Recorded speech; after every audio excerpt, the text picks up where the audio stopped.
We're going to start our meeting today with Elisa's master's presentation, and then we'll talk about studio recitals, juries, and the American String Team Association Certificate of Achievement. Those are our last big things coming up before the end of the semester. So Elise will be graduating in a couple weeks with her master's degree in music and human learning. And she has her bachelor's degree here in music studies and a minor in arts management and administration. So we're pushing her out the door with lots of credentials, and she has a job for next year, so we're happy. So Elise is going to talk to you about her master's project, which I've been honored to work on with her across this year. Basically, a lot of it toward last semester and into the beginning of this semester. She's student teaching right now. And when you get to this point, every degree that you have and every one of these steps is such a milestone. So we're just happy that you've been with us for so long in String Project, and it's going to be great. So I'm going to turn it over to Elise, and she's going to talk us through her project. Okay, hi and welcome. Like Dr. Scott said, I'm finishing up my master's and also the coursework to get my teaching certificate. I'll be teaching at a middle school next year. And this is my master's project, Teaching Through the Music, a collection of repertoire for the middle school orchestra. Wrong way. Oh, no, it's not working. Oh, there we go, okay. So repertoire choice is one of the most important duties of a music teacher. There's only so much time between performances that you can't just spend it all learning music. You have to teach technique and musicianship at the same time if you want to do it efficiently. So as I started to think about my first year as a music, sorry about that. My first year as a music teacher, I started to get a little overwhelmed about all the repertoire choices that there are for teachers to choose for their students to perform. There's a lot of great pieces to pick from, but there's also some that aren't so great, and I just wanted a starting point for when I'm choosing my music for my orchestras next year. And so what I really wanted to do is put together a catalog of music that's been field tested by Texas middle school orchestra teachers and create a guide for sequencing repertoire and technique across the different levels in a middle school ensemble. Okay, so what we currently know is that there are many studies that have been done about repertoire. It's a big part of music, right? It's what we read. But there's not a lot on student-specific ensembles. Studies currently show that teachers rate difficulty level, musical quality, and opportunities to develop musicianship as the most important factors when choosing rep for their ensembles. And when choosing this rep, it's important to consider student preferences because you want to have them playing music that they'll like, so we'll go home and practice. And the study shows that middle schoolers and high schoolers tend to choose and favor music that is in the major mode and at faster tempos, as it seems to have more energy. Repertoire program for student ensembles shows an underrepresentation of women and historically marginalized groups. And in their studies, in Pope's study on youth orchestras repertoire across America and Zamanow's study on ASTA's National Orchestra Festival repertoire, they found that's where they found this, but they also found that Tchaikovsky and Dvorak are the most programmed composers for string orchestra. So while all that research is great, what it doesn't cover is what music is currently being played in middle school orchestras in Texas And so I used these questions to guide my research. What repertoire did TMEA, middle school honor orchestras between 2019 and 2024, play at the UIL concert and sight reading evaluation at each performance level, varsity, non-varsity, and sub-non-varsity? And then also, are there any trends related to the composers and the repertoire being performed at each level and across all levels? So every year, schools across the state of Texas have the opportunity to submit a recording to be considered for a TMEA, Texas Music Educators Association, it's a lot of words, honors ensemble. They've got different categories, and the winner of each category gets to perform at the TMEA convention the following year, and the top 6 to 8 ensembles of each category are also posted on the TMEA website. And then for this project, I looked at the String Honor Orchestra Middle School Division from 2019 to 2024. In this period, there were a total of 15 different orchestras, and 8 of them making the list more than once. So also in the spring, what happens is the University Interscholastic League Concert and Sight Reading Evaluation. It's kind of like music standardized test, where ensembles will perform at least two works off of the PML, and then 1 work of their choosing, so a total of 3 pieces. This repertoire is then posted on the Texas Music Forum's website. For this specific study, I took what music the honor orchestras performed at UIL between 2015 and 2024 at 3 different levels. I did it at varsity, non-varsity, and sub-non-varsity. For all those different groups, I gathered data on the title, the composers and arrangers, their genders, the frequency of performance of each piece, the PML grade assigned to it, and which is the difficulty rating.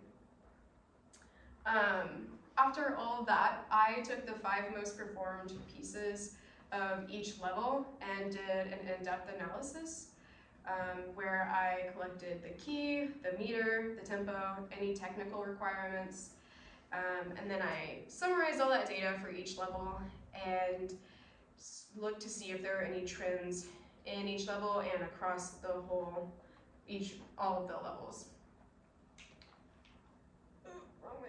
Okay, so the 15 orchestra programs that were used in this study are here. They represent 7 different regions in the state of Texas, and Houston and Dallas are the 2 metroplexes that are represented the most.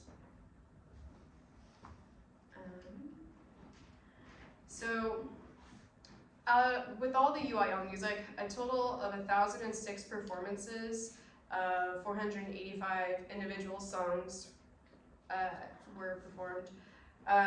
355 of these pieces were on the prescribed music list, and all grade 5 works were played by the varsity level, which is the top group.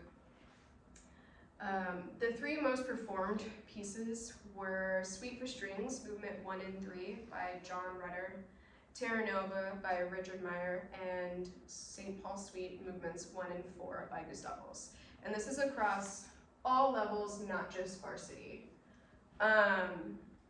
Varsity's top 3 pieces were performed over 10 times each. And then in non-varsity and sub-non-varsity, their top piece was only performed 7 times. This shows that there's more variety in what the non-varsity and sub-non-varsity, the lower levels, were playing, because there's less repetition of pieces.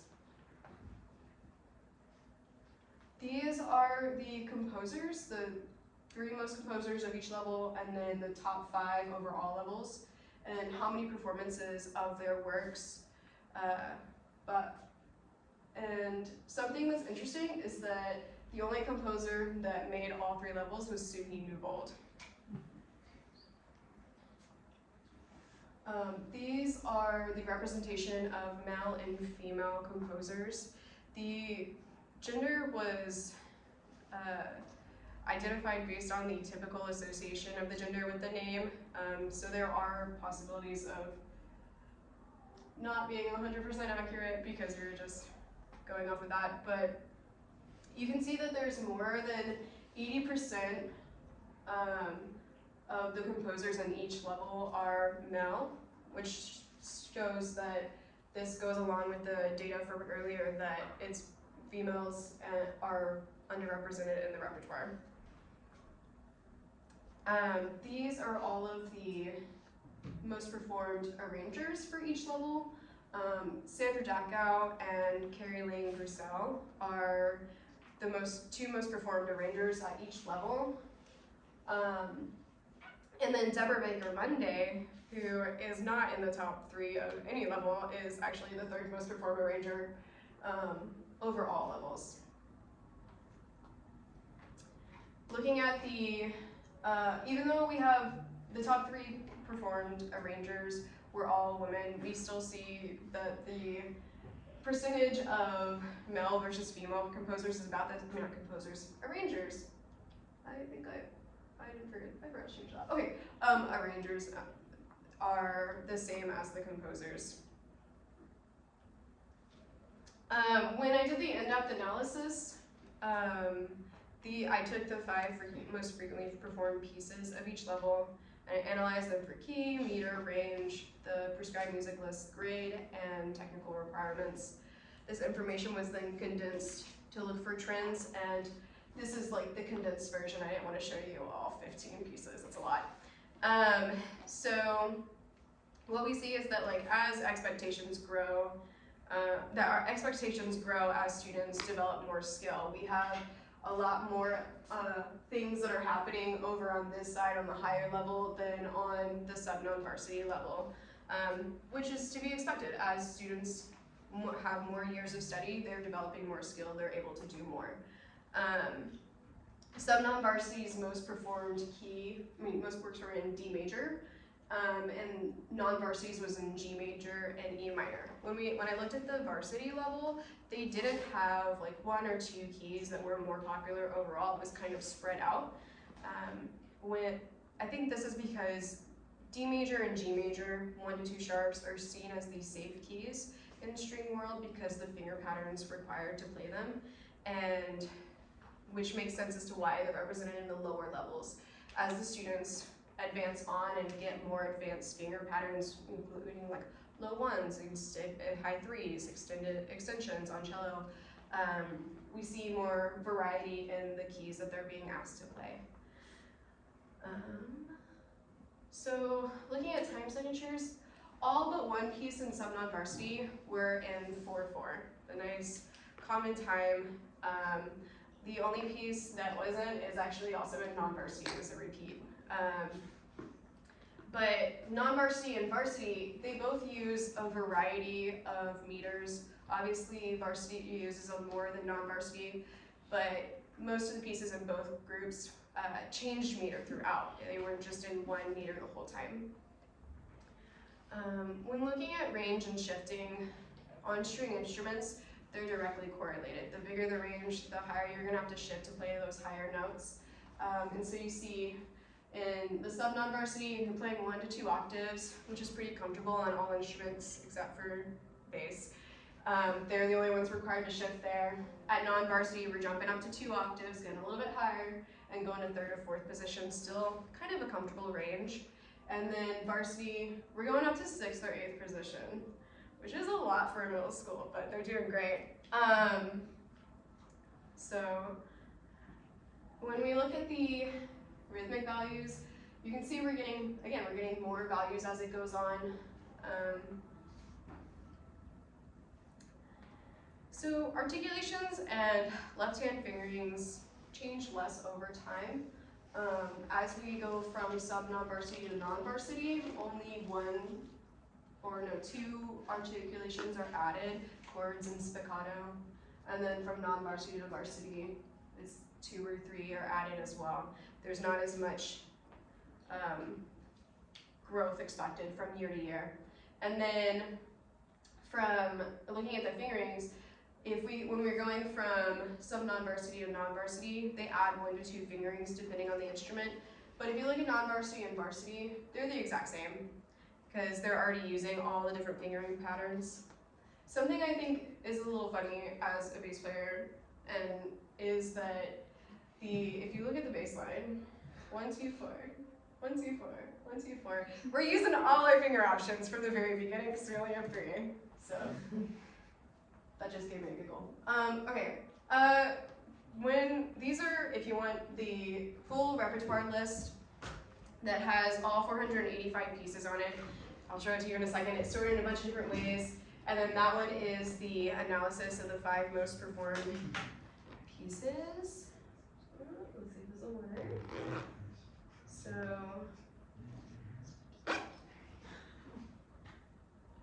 So this is the repertoire list. There's a bunch of tabs at the bottom. The very far right ones are each school with their district and region and when they made honor orchestra, as well as what pieces they played each year of UIL. And that's sorted by level, so you've got non-varsity, sub-varsity, and sub-non-varsity. And then they're kind of like combined. I went through all of 100, go away. Oh man. Okay, I went through all of 1,006 performances and condensed them down because pieces were repeated. And this is where we see it sorted by, at the top here's first varsity, and then non-varsity and sub-non-varsity, and at the very end are all of them. I don't know how to make that over. There we go. Okay, so this one's sorted by arranger first. This one is the gender of the composer. Then we have composer, the pieces by their grade level on the PML, their frequency of performance, and then alphabetical by the title. We look at this is the analysis. So the analysis, I need to put a color code up here, I forgot to do that. The blue is all of the varsity pieces. The varsity is the only one who in the top 5 pieces had multi-movements, and so I chose the movements that were most performed. So for Suite for Strings, that was 1 and 3. St. Paul's Suite, that was just 1 and 4. And so on. There is one piece that I was not able to do an analysis of, and that was a Moorside Suite by Gustav Holst because I couldn't find a score anywhere. I can only find a band score, so. And then the green is the non-varsity repertoire, and then the pink is the sub-non-varsity. Okay, so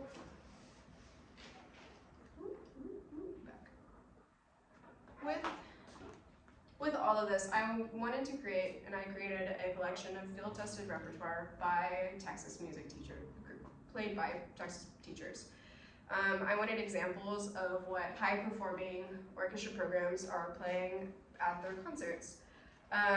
Not only does this list give great repertoire, it also identifies popular composers and arrangers so that if I wanted to go and see like what Suni Newbold, what other works she's performed that aren't on this list, I can go to a publisher and look her up and find other works for my groups to play.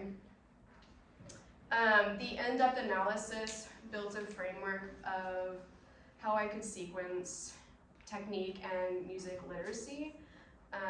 It showed that certain skills like shifting are done over multiple years, while some, like developing finger patterns, can take 1 to 2 years.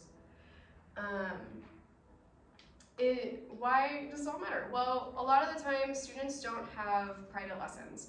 The classroom teacher is the only form of instruction they get, and so we can't just teach the repertoire.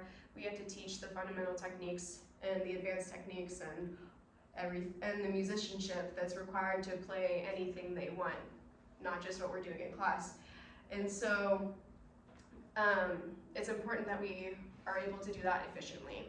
One way we can do that efficiently is through the use of prep sheets. Prep sheets have 1 to 2 melodies. They have rhythm exercises and scales that are taken from the piece that you're using it for. I learned how to make prep sheets here at UT, and unfortunately you can't find them anywhere. That would make my life so much easier, but we can, okay? So it's just a nice way to give them sort of a preview for the piece they're about to play. And also, because every instrument gets the same exact prep sheet written for their instrument, they are able to all play it heterogeneously. You can fix intonation issues, any articulation issues. Like this has, I'll show you a bigger version in a second, but it has some accents in there that may be a little weird. Some people don't like playing accents, especially on strings. So it gives you a chance to hone in on those things before getting wrapped up in like 4 different or 5 different parts going on. Also, a nice thing about prep sheets is that it gives instruments like the bass, who don't usually get to play a melody, a chance to do so. Because a lot of the time, especially in middle school, we're sitting back there playing whole notes or half notes. It's great. So the framework for this project, it allowed me to analyze the highest level performing groups in Texas. A lot of the groups are playing in the varsity level, playing grade 5 music. That's ridiculous. That's like high school level performing.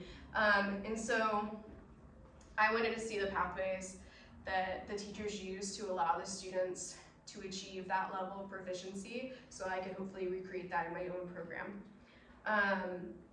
This repertoire informed my teaching, so that because when I go to sequence the skills and musicianships that I want my students to learn, I can follow this framework that these great teachers have already set up. One thing to consider though is that at these high performing schools, a lot of the students do have private lessons. So while it's not, the grade 5 is not a great representation of like a school with no private lessons. It's something to work towards, and you can totally achieve if you try hard enough. Okay,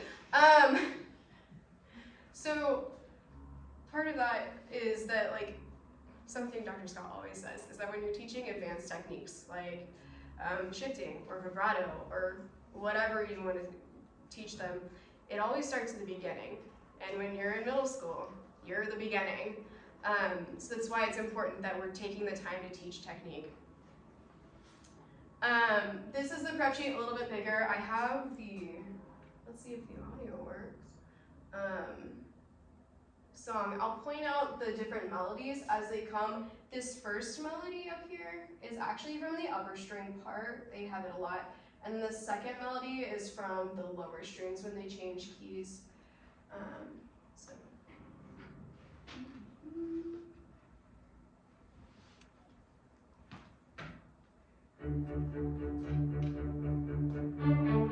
There's that first melody.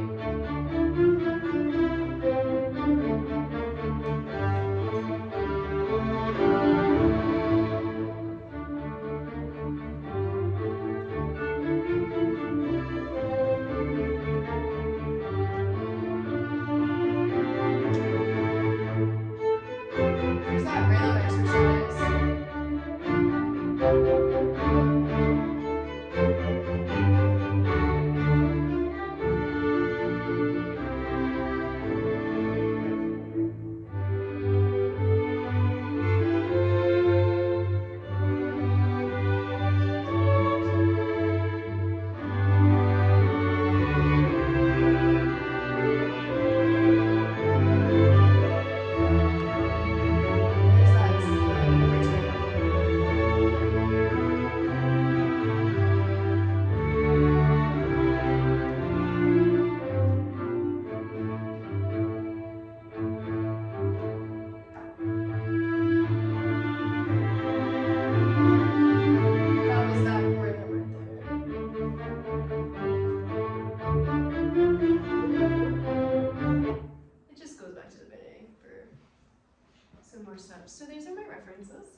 question. I'd like to especially thank the MHL faculty, Professor Joel Braun, and my string project community for all their support throughout my years here. Thank you.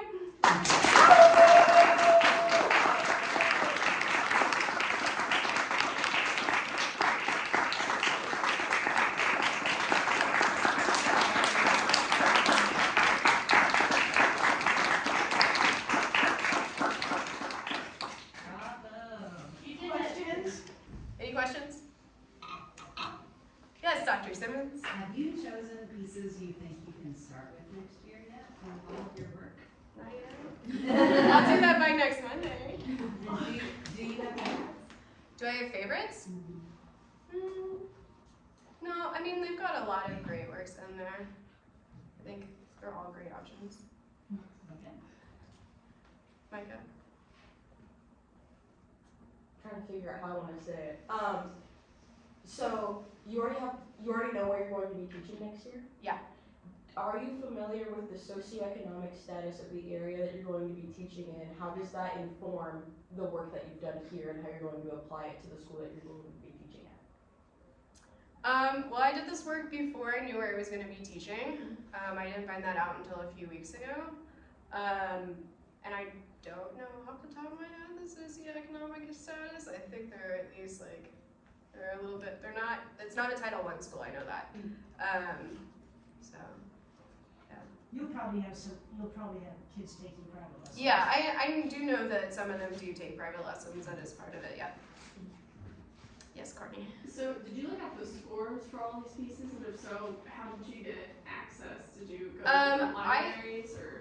For the ones that I did the in-depth analysis, I did look at those scores. I didn't for the other ones because that's a lot of scores.